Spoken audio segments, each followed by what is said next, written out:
ઓમ શ્રી ગણેશાય નમઃ. જય શ્રી કૃષ્ણ મિત્રો. કેવડા ત્રીજની વાર્તા. કેવડા ત્રીજ એટલે ભાદરવા સુદ ત્રીજ.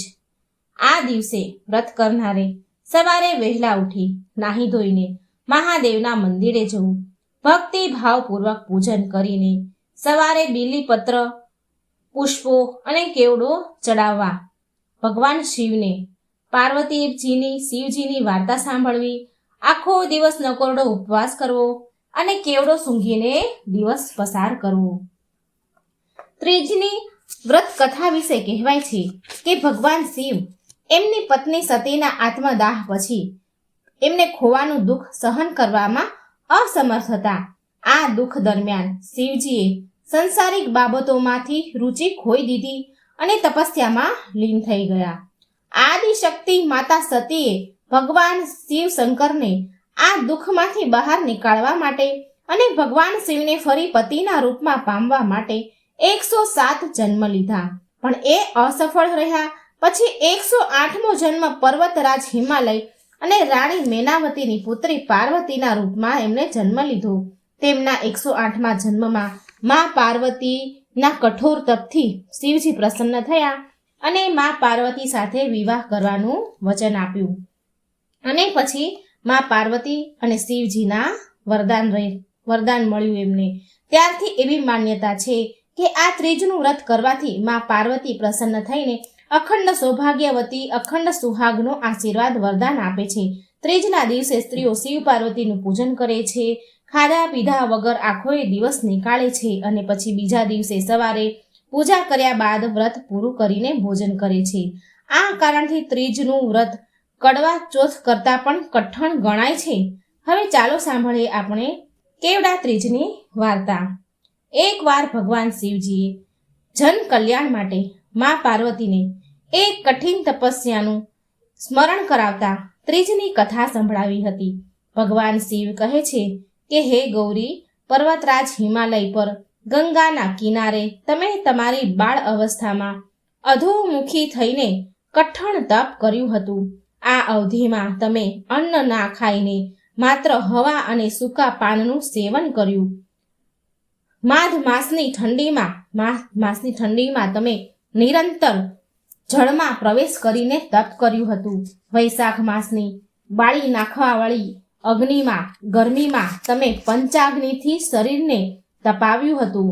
શ્રાવણ માસની મુશળધાર વર્ષામાં ખુલ્લા આકાશ નીચે અન્ન જળ ગ્રહણ કર્યા વગર તમે સમય વિતાવ્યો હતો.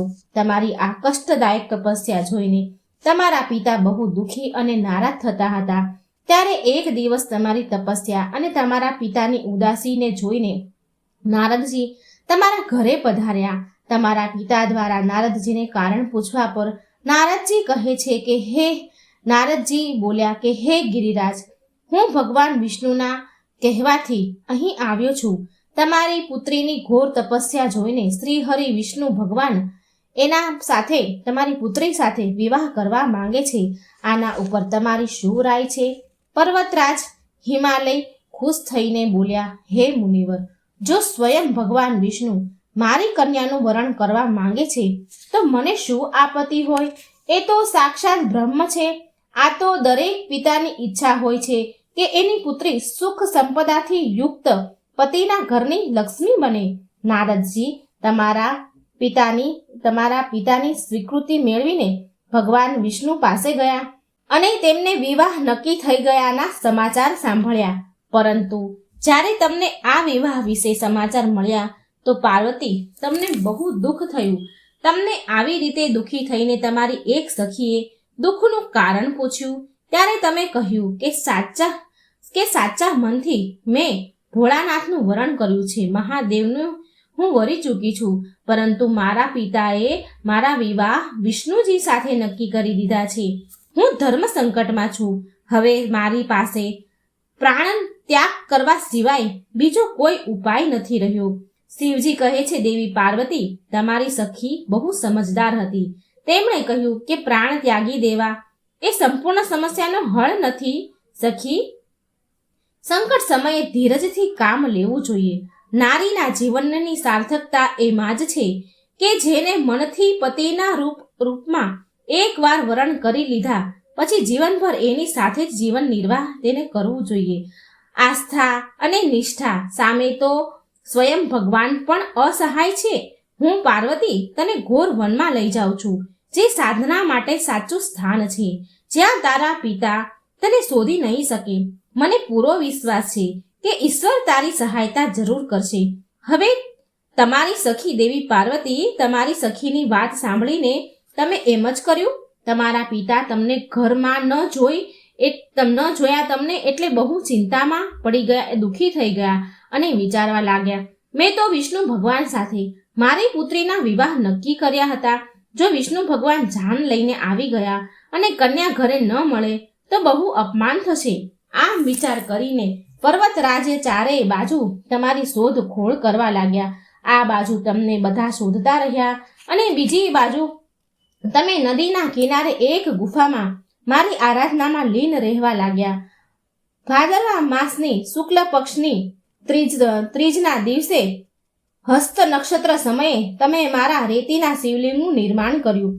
રાતભર મારી સ્તુતિ કરી, ગીત ગાઈને જાગરણ કર્યું. તમારી આ કઠોર તપસ્યાના પ્રભાવથી મારું આસન હલવા લાગ્યું, મારું સિંહાસન ડોલવા લાગ્યું અને હું તરત જ તમારી પાસે પહોંચી ગયો અને તમને વર માંગવાનું કહ્યું. ત્યારે તમારા તપસ્યાના ફળ સ્વરૂપ મને તમારી સામે જોઈને તમે મને કહ્યું કે હું સાચા મનથી તમને પતિના રૂપમાં વરણ કરી ચૂકી છું. જો તમે મારી તપસ્યાથી પ્રસન્ન થયા છો અને અહીં આવ્યા છો તો તમે મને તમારી અર્ધાંગીના રૂપમાં સ્વીકાર કરો. હવે પછી હું તમને તથાસ્તુ કહીને કૈલાસ પર્વત પર પાછો આવી ગયો. સવાર થતાં જ તમે પૂજાની બધી જ સામગ્રી નદીમાં પ્રવાહિત કરીને તમારી સખી સાથે વ્રતનું પારણ કર્યું. એ સમયે પર્વતરાજ હિમાલય તમને તેમના બાંધવો સાથે તમને શોધતા ત્યાં આવી ગયા.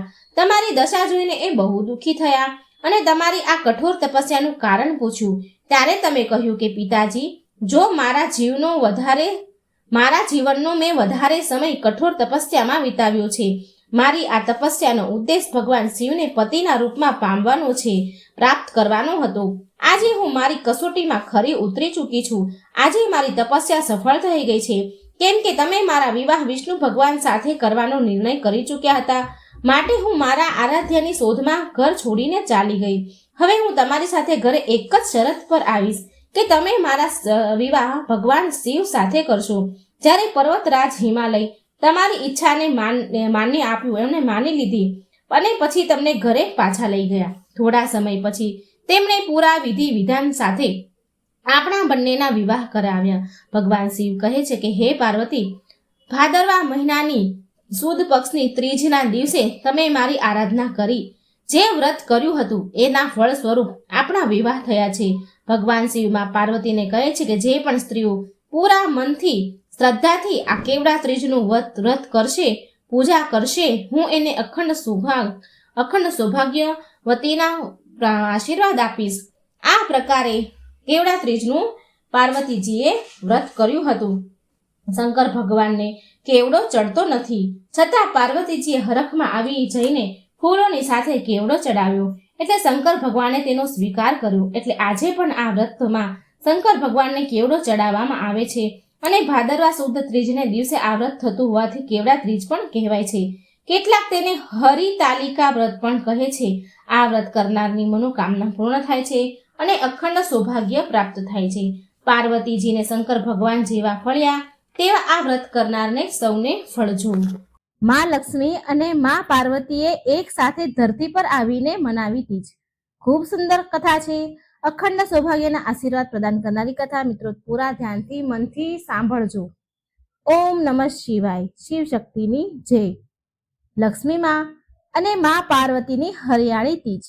માં લક્ષ્મી માં પાર્વતીને કહે છે કે દેવી પાર્વતી, જુઓ પૃથ્વી લોક પર હરિયાળી ત્રીજની ધામધૂમ કેટલી છે. મારું પણ મન થાય છે કે હું પણ હરિયાળી ત્રીજનો તહેવાર મનાવું. માં પાર્વતી કહે છે, આ તો બહુ સારી વાત છે દેવી લક્ષ્મી. હું તો દરેક વર્ષે હરિયાળી ત્રીજનું વ્રત રાખું છું. ક્યારેક પૃથ્વી લોક પર પણ જાઉં છું આ વ્રત કરવા માટે. એટલે માં લક્ષ્મી બોલ્યા, દેવી પાર્વતી, આ વખતે તો હું પણ તમારી સાથે પૃથ્વી લોક પર આવું હું નજીકથી આ તહેવારને આનંદ માણવા માંગુ છું. આ તહેવારનો મા પાર્વતી બોલ્યા, હા હા, કેમ નહીં દેવી લક્ષ્મી, હું જરૂર તમને લઈ જઈશ. પૃથ્વીલોકમાં સુંદરપુર ગામ છે ને, ત્યાં દર વર્ષે ત્રીજનો મેળો ભરાય છે. પૂરા ગામમાં ત્રીજનો સામાન શણગારાય છે. મા લક્ષ્મી કહે છે, દેવી પાર્વતી, તમારી વાત સાંભળીને મારું મન તો અત્યારથી જ ત્રીજના તહેવારની રોનક જોવા માટે લલચાઈ રહ્યું છે. મા પાર્વતી બોલ્યા, દેવી લક્ષ્મી, એક કામ કરીએ. 2 દિવસ પછી હરિયાળી ત્રીજ છે. આપણે કાલે પૃથ્વીલોક પર જઈશું. 2 દિવસ સુંદરપુર ગામમાં હરિયાળી ત્રીજના ઉત્સવનો આનંદ માણીશું. ઠીક છે ને? મા લક્ષ્મી બોલ્યા, હા હા પાર્વતી દેવી, આ તો બહુ સારું રહેશે. આમ મા લક્ષ્મી અને મા પાર્વતી પૃથ્વીલોક પર જવાની તૈયારી કરી લીધી. બીજા દિવસે મા લક્ષ્મી અને મા પાર્વતી ધરતીલોકના ગામ સુંદરપુરમાં પહોંચ્યા. સુંદરપુર ગામના બજાર શણગારેલા હતા. બંગડી, મહેંદી, શિંગારના સામાનથી દુકાનો સજેલી હતી. મા લક્ષ્મી કહે છે, દેવી પાર્વતી, આ કેટલું સુંદર દ્રશ્ય છે. બધી જ બાજુ હરિયાળી ત્રીજની રોનક છે. મા પાર્વતી બોલ્યા, મેં તમને કહ્યું હતું ને કે પૃથ્વીલોક પર હરિયાળી ત્રીજની બહુ ધામધૂમ હોય છે.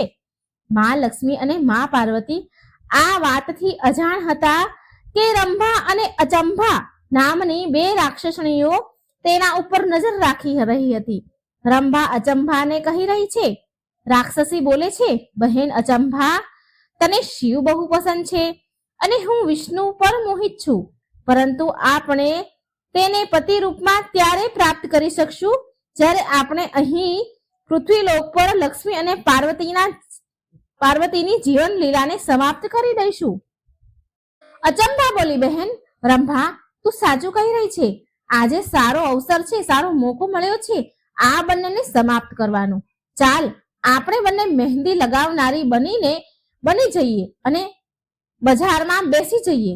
આ બંનેને એવી મહેંદી લગાવીશું જેથી એ બંને 12 કલાક માટે તેની શક્તિઓને ભૂલી જશે અને આ સમય દરમિયાન આપણે આ બંનેને સમાપ્ત કરી દઈશું. રંભા બોલી, હા બરાબર છે, આ યોજના તો કામ કરી જશે. તો ચાલ, આપણે બંને વૃદ્ધ ડોશીનું રૂપ લઈ લઈએ. આમ રંભા અને અચંભા બંને રાક્ષસીઓ, બંને બહેનોએ ગરડી ડોશીનું રૂપ લીધું. મહેંદી વાળી બનીને બેસી ગઈ. ડોશીનું રૂપ લઈ મહેંદી લગાવવાળી બની ગઈ અને બજારના ખૂણામાં બેસી ગઈ. રંભાએ મા પાર્વતી અને મા લક્ષ્મીને બૂમ પાડી કે બેટા મહેંદી લગાવી લો. સવારથી બજારમાં બેઠા છીએ અમે, કોઈએ પણ અમારી પાસે મહેંદી ન લગાવડાવી. એટલે મા લક્ષ્મી બોલ્યા, દેવી પાર્વતી, ચાલો આપણે આની પાસે જ મહેંદી લગાવી લઈએ. મા પાર્વતી અને મા લક્ષ્મી રંભા અને અચંભા પાસે મહેંદી લગાવવા બેસી જાય છે. રંભાએ કપટી હાસ્ય સાથે મા પાર્વતીની મહેંદી લગાવવાની શરૂ કરી અને અચંભાએ માતા લક્ષ્મીને. જેમ જેમ મા પાર્વતી અને મા લક્ષ્મીના હાથમાં મહેંદી લાગી રહી હતી તેમ તેમ તેના હાથમાં તણાવ મહેસૂસ થઈ રહ્યો હતો. મા લક્ષ્મી બોલ્યા કે મારા હાથમાં આ અજીબ તણાવ કેમ થઈ રહ્યો છે? તો મા પાર્વતી પણ બોલ્યા, હા, મારા હાથમાં પણ અજીબ ઠંડક ઉત્પન્ન થઈ રહી છે. તો રંભા બોલી કે ગભરાવાની કોઈ વાત નથી, આ બધું આ મહેંદીના કારણે થઈ રહ્યું છે. મહેંદી એનો રંગ લાલ અને ખૂબ ઘાટો છોડી રહી છે. મહેંદી એની અસર બતાવી રહી છે. થોડી વારમાં મા પાર્વતી અને મા લક્ષ્મી ત્યાં બેભાન થઈ ગયા, બેહોશ થઈ ગયા. રંભા અને અચંભાએ એકબીજા સામે ચાલાકી ભરી નજરે જોયું અને મા પાર્વતી અને મા લક્ષ્મીને ઉઠાવીને લઈ જવાની કોશિશ કરી, ઉઠાવીને લઈ જવાની તૈયારી કરે છે, પણ એ બંને મા લક્ષ્મી અને મા પાર્વતીને ઉઠાવી શકતી નથી. આ રાક્ષસીઓ એમાં અસફળ રહે છે.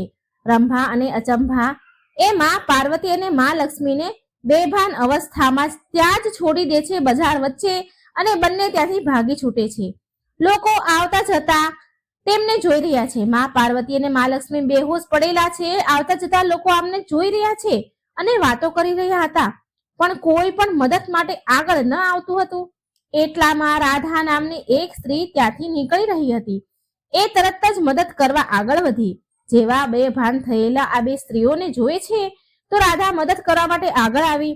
તેને મા પાર્વતી અને મા લક્ષ્મીના મોઢા ઉપર પાણી છાટ્યું જેથી એ બંને ભાનમાં આવી જાય અને બંને ભાનમાં આવી પણ ગયા.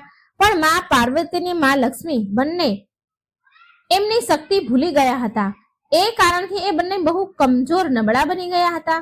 રાધા વાટ જોયા વિના માં લક્ષ્મી અને માં પાર્વતીને એના ઘરે લઈ આવી. રાધાની સાસુ બહુ ક્રૂર એટલે કે ગરમ સ્વભાવની હતી. ગરીબીના લીધે તે બહુ ચીડ રહેતી હતી. જ્યારે તેણે જોયું કે રાધા બે સ્ત્રીને તેની સાથે લઈને આવી છે તો એ રાધા સાથે લડવા લાગી કે પોતાના ઘરમાં તો ભોજન ખાવા માટે નથી, એક ટાઈમની રોટલીના પણ ફાફા છે અને ઉપરથી આ બીમાર સ્ત્રીઓને ઘરે લઈ આવી તું. રાધા બોલી, માજી, બજારમાં બહુ ભીડ હતી, આ બંનેની તબિયત ઠીક નથી.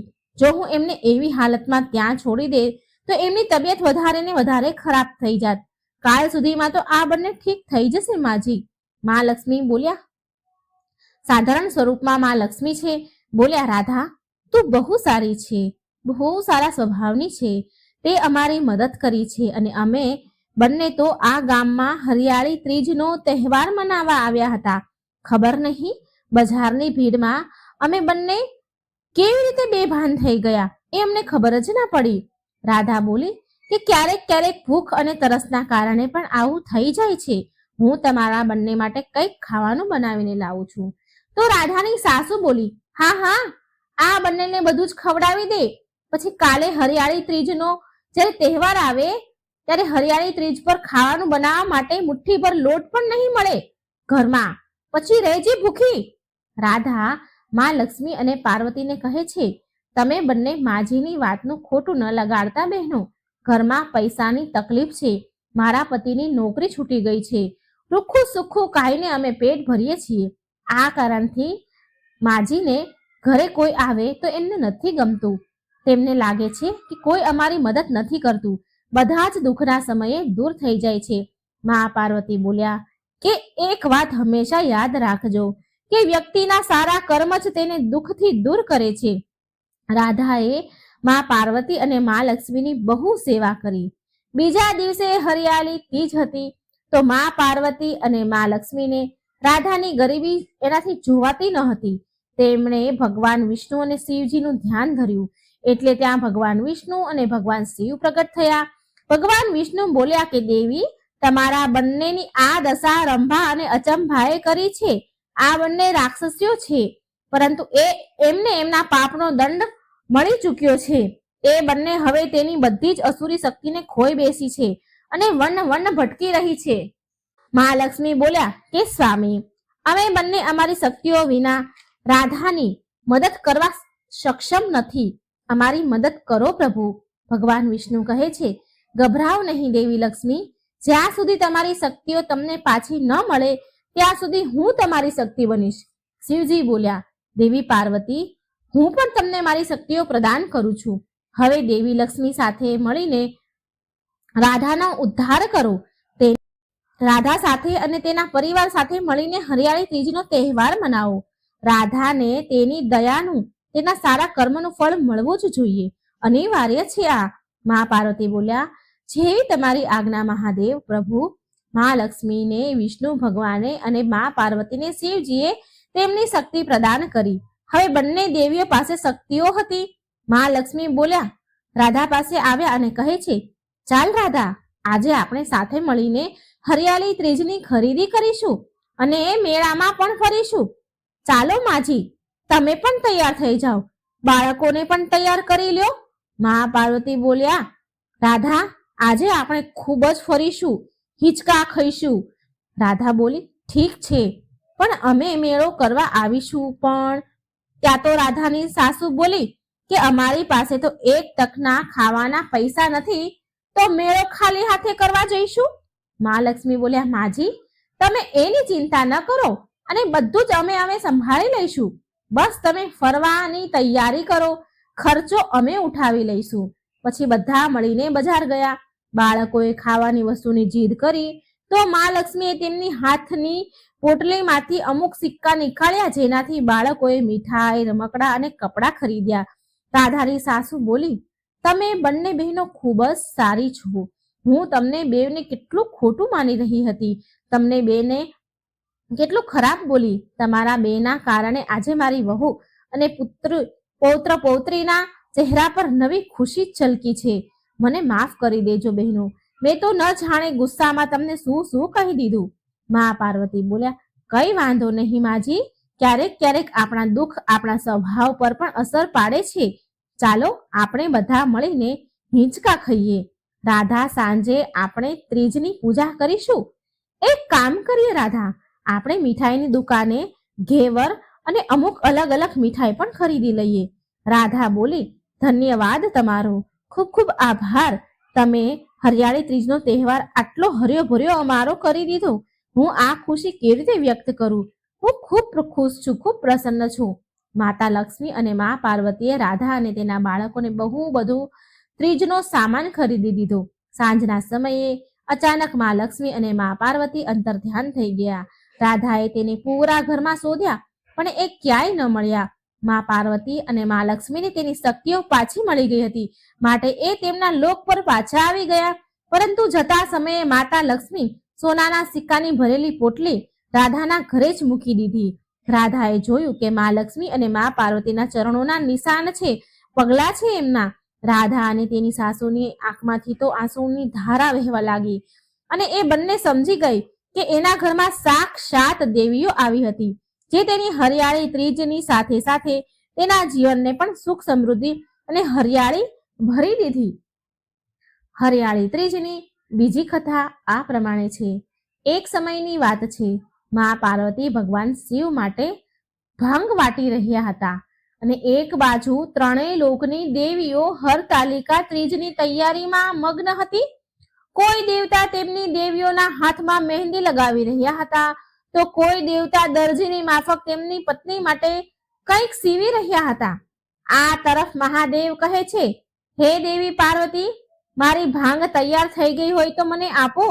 દેવી પાર્વતીએ મોઢું ચડાવીને રાખ્યું હતું, કેમ કે ત્રણેય લોકની દેવીઓ હરતાલિકા ત્રીજની તૈયારી કરી રહી હતી. મા પાર્વતી મોઢું બગાડતા બોલ્યા, આ લ્યો મહાદેવ, તમારી ભાંગ મેં તૈયાર કરી દીધી છે, પી લો.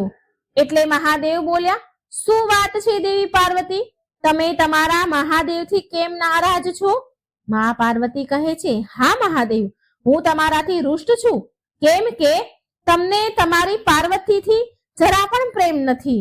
જો તમને મારી સાથે પ્રેમ હોત, મારી પડી હોત, તો મારા ફૂલ જેવા કોમળ હાથી ભાંગ ના તમે પીસાવત. ત્રણેય લોકની દેવીઓ તેમના હાથમાં ત્રીજની મહેંદી લગાવી રહી છે, પણ મારા હાથ તો બિલકુલ સૂના છે, મારે મહેંદી લગાવી છે. મહાદેવ બોલ્યા, તો લગાવી લો ને મહેંદી દેવી પાર્વતી. મા પાર્વતી કહે છે, તમે બાળકની જેમ ભોળા ન બનો મહાદેવ, તમને ખબર છે ને મને મહેંદી લગાવતા નથી આવડતું. ભગવાન વિષ્ણુએ દેવી લક્ષ્મી માટે તેમના હાથેથી ચણિયાચોળી સીવ્યા છે, તમે મારા માટે ચણિયાચોળી સીવીને લાવ્યા. હવે હું હરતાલિકા ત્રીજના દિવસે હું શું પહેરીશ? બધી જ દેવીઓ એ કહીને મારો મજાક ઉડાડશે કે દેવોના દેવ મહાદેવની પત્ની પાર્વતી કેટલા ગરીબ છે. દેવી પાર્વતીની વાત સાંભળી મહાદેવ મંદ મંદ હસવા લાગ્યા. મા પાર્વતી તો આ જોઈ વધારે ક્રોધે ભરાયા અને બોલ્યા, મહાદેવ, અહીં હું તમને મારું દુઃખ કહી રહી છું અને તમે હસી રહ્યા છો.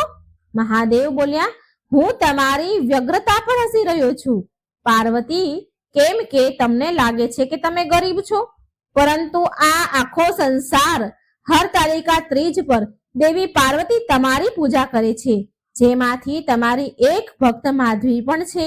ભગવાન શિવ દેવી પાર્વતીનું ધ્યાન ધરતી પર રહેવા વાળી ગરીબ ભક્ત માધવીના ઘાસની ઝૂંપડી પર લઈ જાય છે, જ્યાં માધવી ઉદાસ બેઠી છે. માધવી બોલી રહી છે કે હરતાલિકા ત્રીજ આવવાની છે, અત્યાર સુધીમાં તો ગામની સ્ત્રીઓ મારી પાસે મહેંદી લગાવવા આવી જાય છે, આ વખતે તો કોઈ ન આવ્યું. હે મા પાર્વતી, જો કોઈ નહીં આવે મહેંદી મુકાવા, તો હું કેવી રીતે બે પૈસા કમાઈશ અને કેવી રીતે મારી હરતાલિકા ત્રીજની પૂજા કરીશ? મારી પાસે તો કંઈ જ નથી.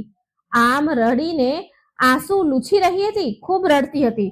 પછી આંસુ લૂછીને માધવી ઝૂંપડીની બહાર જાય છે, જ્યાં તેનો ગરીબ પતિ શ્રવણ બીમાર પડ્યો હતો, પથારીમાં સૂતો હતો.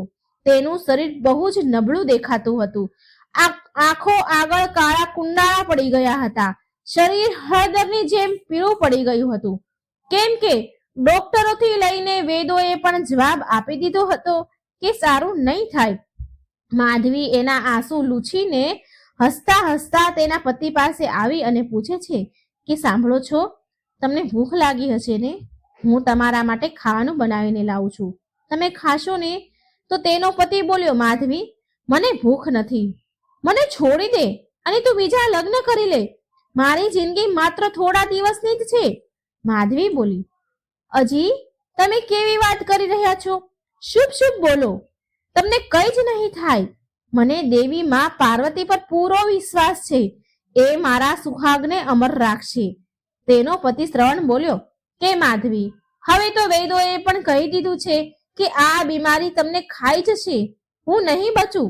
આ સાંભળી માધવીનું દિલ ચીખી ચીખીને રડવા લાગ્યું, પણ તે માં પાર્વતી પર વિશ્વાસ રાખીને બોલી, મને મારા ભગવાન શિવ અને માં પાર્વતી ઉપર પૂરો વિશ્વાસ છે. સારું, હું નદીથી પાણી લઈને આવું છું. માધવી તેનું દુઃખ છુપાઈને ઘડો લઈને નદીએ પાણી ભરવા જાય છે અને રસ્તામાં ખૂબ રડતી જાય છે, બોલતી જાય છે, હે માં પાર્વતી, હરતાલિકા ત્રીજ તો બધી સૌભાગ્યવતી સ્ત્રી માટે ખુશીઓ લઈને આવે છે, પણ મારા જેવી ગરીબ માટે હરતાલિકા ત્રીજ દુઃખ કેમ લઈને આવી છે? હે માં, જવાબ દે, તારી પુત્રીને જવાબ દે. એટલામાં બહુ બધી સ્ત્રીઓ શણગાર સજીને નદીએ પાણી ભરવા આવે છે ગામની, અને એમાંથી એક સરલા એક સ્ત્રી હતી. એ જાણી જોઈને માધવીને જોઈને બોલે છે, માધવીનું દુઃખ વધારવા માટે બોલે છે અને ત્રીજની વાતને છેડે છે કે અરે ચંપા, તને ખબર છે બજારમાં ખૂબ સારી જરી ગોટા વાળી સાડીઓ આવી છે, ખૂબ સુંદર સુંદર સાડીઓ આવી છે. હું તો આજે જ મારા પતિ સાથે બજાર જઈશ અને સારી સારી સાડી ખરીદીશ અને હાથ ભરીને હથેળીમાં મહેંદી બજારમાંથી જ લગાવીને આવીશ. તો ચંપા જે બીજી સ્ત્રી હતી એ બોલી, અરે સરલા, હું તો કાલે જ મહેંદી લગાવીને આવી અને જો કેટલી સરસ છે. સરલા બોલી, અરે વાહ, તારી મહેંદીનો રંગ તો બહુ ગહેરો ઘાટો આવ્યો છે, બહુ ખીલ્યો છે. આનાથી ખબર પડે છે કે તારો પતિ તને ખૂબ પ્રેમ કરે છે. આ બેવને વાતો કરતા જોઈને માધવી પાસે આવી અને નમસ્કાર કરી અને બોલી. માધવીને જોઈને બધી સ્ત્રીઓએ મોઢું બગાડ્યું. સરલા બોલી, માધવી તું બોલ. માધવી બોલી કે તમે તો દર વર્ષે ત્રીજના તહેવારમાં મારી પાસે મહેંદી લગાવવા આવો છો ને, તો શું આ વર્ષે મારી પાસે મહેંદી લગાવવા નહીં આવો? તમને બધાને તો ખબર છે ને કે મારી ઘરની દશા કેવી છે. તમે જો મારી પાસે મહેંદી લગાવશો તો મને 2 પૈસા મળશે, 2 પૈસાની કમાણી થશે અને હું પણ હરતાલિકા ત્રીજનું વ્રત કરી શકીશ. સરલા બોલી, જો માધવી, ખોટું ન લગાડતી, પણ તારા પતિવ્રતા ધર્મમાં ખોટ છે, માટે તો તારા પતિના જીવ પર વાત આવી ગઈ છે. બિચારાના જીવવા મરવાનો કોઈ ભરોસો જ નથી. તો પછી આવી મહેંદી વાળી પાસે અમે કેવી રીતે મહેંદી મુકાવીએ? કેવી રીતે અમારા સુહાગની મહેંદી અમે લગાવીએ કે તારી પાસે સજવા ધજવા અમે આવીએ? આ સાંભળીને માધવી નિરાશ થઈ ગઈ અને દુવિધા ભર્યું હૃદય લઈને ઘડો પાણીનો લઈને તેના ઘર તરફ ચાલતી થઈ અને બોલતી જાય છે, હે માં પાર્વતી, કોઈ મુજ અભાગણ સુહાગણ પાસે મહેંદી નથી લગાવવા માંગતું. હવે હું મારી હરતાલિકા તીજ માટે બંગડી, ચાંદલો, અન્ય સામાન કેવી રીતે લાવીશ? મારી પાસે તો પૈસા પણ નથી અને પરમ દિવસે ત્રીજ છે. આમ બોલતા બોલતા માધવી જઈ રહી છે. એટલામાં રસ્તામાં એક ખૂબ સુંદર સ્ત્રી જે લાલ સાડી પહેરીને આવી, માથા ઉપર ચાંદલો અને લાંબા કાળા ઘાટા કમર સુધીના વાળ, એ રૂમઝુમ ચાલતી ચાલતી માધવી પાસે આવે છે અને કહે છે, બહેન, જરા સાંભળો ને, અહીં માધવી નામની કોઈ મહેંદી વાળી રહે છે. સાંભળ્યું છે કે એ બહુ સારી મહેંદી મૂકે છે. એનું ઘર ક્યાં છે, તમે મને બતાવશો? મારી મહેંદી મૂકવી છે. આ સાંભળીને માધવીના ચહેરા પર તો ચમક આવી ગઈ અને હસીને બોલી. માધવી બોલી, હા, હું જ માધવી છું બહેન, હું જ મહેંદી વાળી છું. તમારું શુભ નામ શું છે? એટલે માં પાર્વતી બનેલી આ સ્ત્રી કહે છે, મારું નામ ગૌરી છે. માધવી બોલી, આવો ને મારા ઘરે. માધવી મનમાં ને મનમાં માં પાર્વતીનો ધન્યવાદ કરવા લાગી કે માં પાર્વતી, તમારો કોટી કોટી ધન્યવાદ કે તમે મારી મદદ કરી. માધવી તેના હાથે મહેંદી પીસીને ગૌરીને લગાવે છે. જેવી માધવી મહેંદી લગાવે છે કે વરસાદ વરસવા લાગે છે. માનો કે ત્રણેય લોકના દેવતાગણ વાદળ વરસાવી રહ્યા છે, હરતાલિકા ત્રીજનો ડંકો વગાડી રહ્યા છે. પણ ગરીબ માધવીનું મન દુઃખથી ભરાઈ ગયું અને એ તેની ઘાસની ઝૂંપડીને જોતી રહી. બોલી કે હે ઇન્દ્રદેવ, તમારે પણ અત્યારે જ વરસાદ વરસાવવાનો હતો. મા પાર્વતી રૂપી ગૌરી કહે છે કે હરિયાળી ત્રીજમાં વરસાદનું આવું તો શુભ મનાય છે, તો પછી તમે ઉદાસ કેમ છો? માધવી બોલી, કેમ કે મારી ઝૂંપડી ઘાસની છે અને મારે બીજો કોઈ આશરો પણ નથી. જો આ ઝૂંપડી તૂટીને વહી જશે, તણાઈ જશે, તો હું મારા બીમાર પતિને લઈને ક્યાં જઈશ? વરસાદના કારણે માધવીની ઘાસની ઝૂંપડીમાં પાણી ભરાવા લાગ્યું. તેનું લીપેલું આંગણું ઉજળવા લાગ્યું. જો કે આસપાસના બધા ઘરો ચમકી રહ્યા હતા ને માધવીની ઝૂંપડી તૂટવા લાગતી હતી. માધવી બોલી કે બધા જ ઘરોના આંગણામાં હરતાલિકા ત્રીજની સજાવટ થઈ રહી છે. મારું આંગણું સૂનું પડ્યું છે.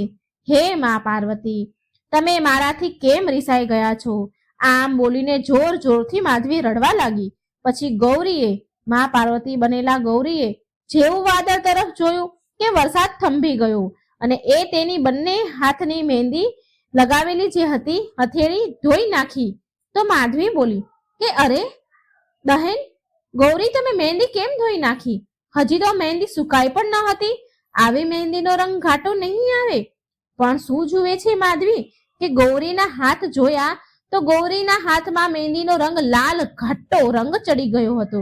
આ જોઈને તે ચોંકી ગઈ, કેમ કે ગરીબ માધવીની ઝૂંપડીમાં આવેલ ગૌરી કોઈ બીજું નહીં, સાક્ષાત મા પાર્વતી હતા.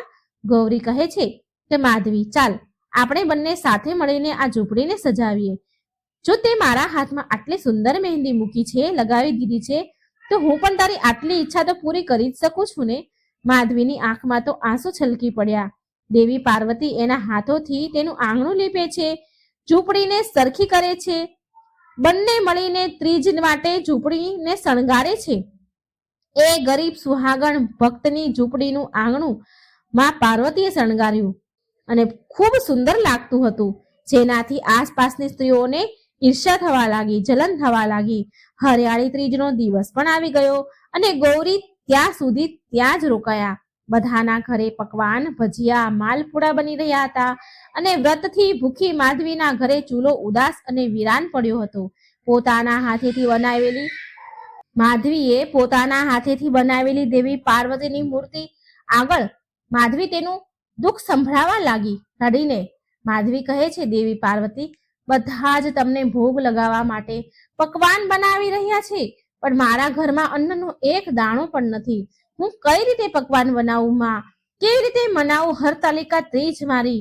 ત્યારે ગૌરી હસીને કહે છે, માધવી, ભગવાનને 56 ભોગ નથી જોતા. ભગવાન 56 ભોગના ભૂખ્યા નથી હોતા, પરંતુ ભક્તની ભક્તિના ભૂખ્યા હોય છે. અને દેવી પાર્વતી તો બધા કરતા દાની છે. તારી પાસે જે છે, જેટલું છે એમાં તું પકવાન બનાવ, એ તું પકાવ અને 16 શિંગાર કર. જોજે મા પાર્વતી તારી બધી ઈચ્છા પૂરી કરશે.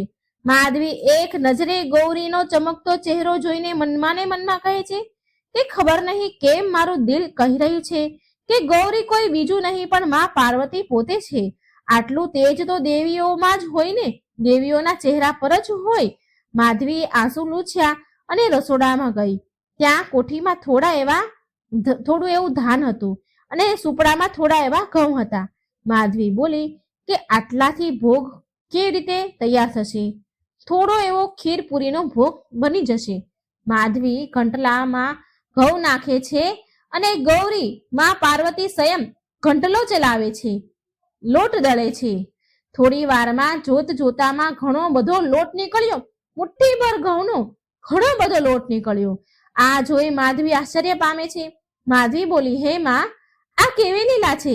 એક થોડા એવા ઘઉંમાં આટલો બધો લોટ કેવી રીતે હોઈ શકે? ગૌરી રૂપમાં બોલ્યા. માં પાર્વતી કહે છે, લાગે છે માધવી તારા પર માં પાર્વતી પ્રસન્ન છે. પછી માધવીએ ખીર પૂરી બનાવ્યા અને માને ભોગ લગાવ્યો. પણ મોતની પથારીમાં પડેલા તેના પતિને જોઈને તેના મનમાં અપાર દુઃખ થતું હતું. ગૌરી રૂપમાં માં પાર્વતી કહે છે કે માધવી આવ, અહીં હું તારો શિંગાર કરું, મારા હાથે તને શણગારું. દેવી પાર્વતી તેના હાથથી હરતાલિકા ત્રીજ માટે ગરીબ ભક્ત માધવીનો 16 શણગાર કરે છે. હવે આ બાજુ કૈલાસ પર્વત પર બેઠેલા ભગવાન શિવ બ્રાહ્મણનું રૂપ ધારણ કરીને માધવીના ઘરે ત્રીજની કથા સંભળાવવા આવે છે. આસપાસની બધી પાડોશનો સ્ત્રી તેના આંગણામાં ભેગી થઈ અને શિવ રૂપી બ્રાહ્મણને કહે છે, તેને તેના ઘરે આવવાનું નોતરું આપે છે. એક સ્ત્રી બોલી, મારે ઘેર ચાલો બ્રાહ્મણ દેવ, મારા ઘરે કથા સંભળાવજો, હું તમને જેટલી કહેશો એટલી દક્ષિણા આપીશ. તો બીજી સ્ત્રી બોલી, ના ના બ્રાહ્મણ દેવ, તમે મારા ઘરે ચાલો, હું તમને ફળ, મીઠાઈ, કપડાં જે માંગશો તે આપીશ, જેટલી કહેશો એટલી દક્ષિણા આપીશ. આ માધવી તો ખૂબ ગરીબ છે, આ તમને કઈ નહીં આપે. ત્યારે બ્રાહ્મણ બનેલા શિવજી હસીને બોલ્યા, મારે દક્ષિણાની લાલચ નથી, પણ હું કથા તો આ જ આંગણામાં બેસીને સંભળાવીશ. બ્રાહ્મણ આંગણામાં બેસીને બહુ ગંભીરતાથી હરતાલિકા ત્રીજની કથા સંભળાવવા લાગ્યા કે કેવી રીતે દેવી પાર્વતીએ ભગવાન શિવને પતિના રૂપમાં પામવા માટે તપસ્યા કરી અને તેના વિવાહ ભગવાન શિવ સાથે થયા. નિર્જળા વ્રત રાખેલ ભૂખી માધવી ધ્યાનથી કથા સાંભળવા લાગી અને અંતમાં બ્રાહ્મણ બોલ્યા કે બેટા, બ્રાહ્મણ રૂપી શિવજી કહે છે માધવીને કે લે બેટા, આ પંચામૃત અને આ જળ તારા પતિને જઈને પીવડાવી દે, એ બિલકુલ સાજા થઈ જશે. માધવી બોલી, ઠીક છે બ્રાહ્મણ દેવતા. વિશ્વાસ ભર્યા મનથી માધવી એ જળ જેવું તેના પતિને પીવડાવે છે કે ચમત્કાર થઈ જાય છે. એ વર્ષોથી બીમાર હતો, પથારીમાં પડેલો તેનો પતિ એકદમ ઊભો થયો.